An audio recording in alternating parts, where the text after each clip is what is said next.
Good morning once again, Matthew. We're looking at the third of our 3 winter evergreen plants that are quite common in the county of Norfolk. And our third one this morning is mistletoe, Viscum alba. And you need 2 plants really to get it to grow. You need a male and a female. And right beside me, I'll just move to another one of the apple trees here. Here we have a male mistletoe, no berries on whatsoever. So there we are, rather like the holly, which you need a female tree and a male tree, completely different and separate. And this mistletoe is growing in the orchard here at High Ash Farm. And this particular one's on a Bramley apple, which is apple's one of its favourite hosts. It's a semi-parasite in that the fact you can see the leaves, if I get close with the little camera, are quite green. The stems are green as well.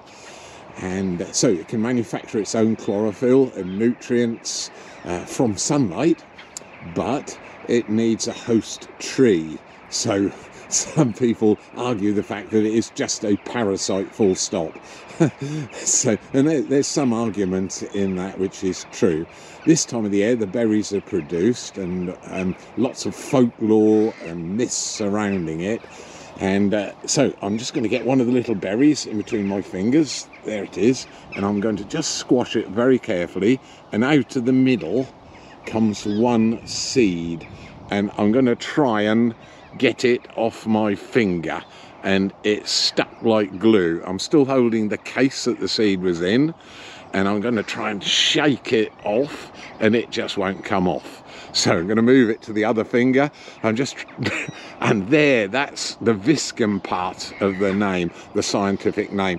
This is where the missel thrush comes in, because it tries to eat these berries, which it can do.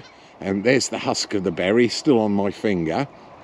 And it just gets glued up all round the missel thrush's beak, and then it wipes its beak off high up in other host trees. Perhaps a poplar is another one that mistletoe likes to grow on, very rarely on oak, and quite often on field maple. That's another one of its favourite, and just occasionally on hawthorn as well. So wherever that missel thrush, if it's got the right host plant, wipes its beak, mistletoe stands a good chance. You don't need to get a screwdriver and make a little hole in the bark, because obviously in nature missel thrushes don't do that.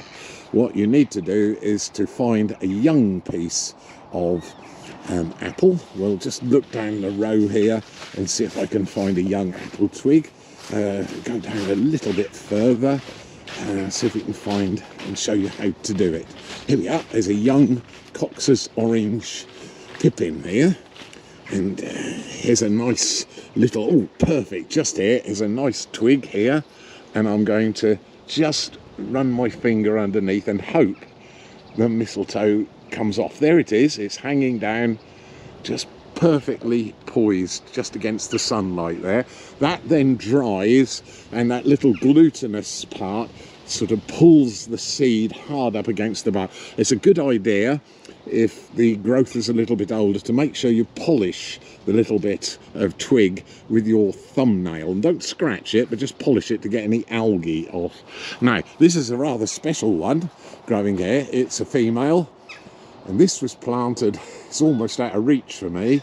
I'm not quite tall enough to get up there, but Mr. Matthew Gudgeon actually planted a mistletoe berry here right above my head about 5-6 years ago. And this is one of the secrets. You can tell how old mistletoe is because each year it divides once. So I'm going to try and reach up and see if we can count. 1, 2, 3, 4, 5 years ago.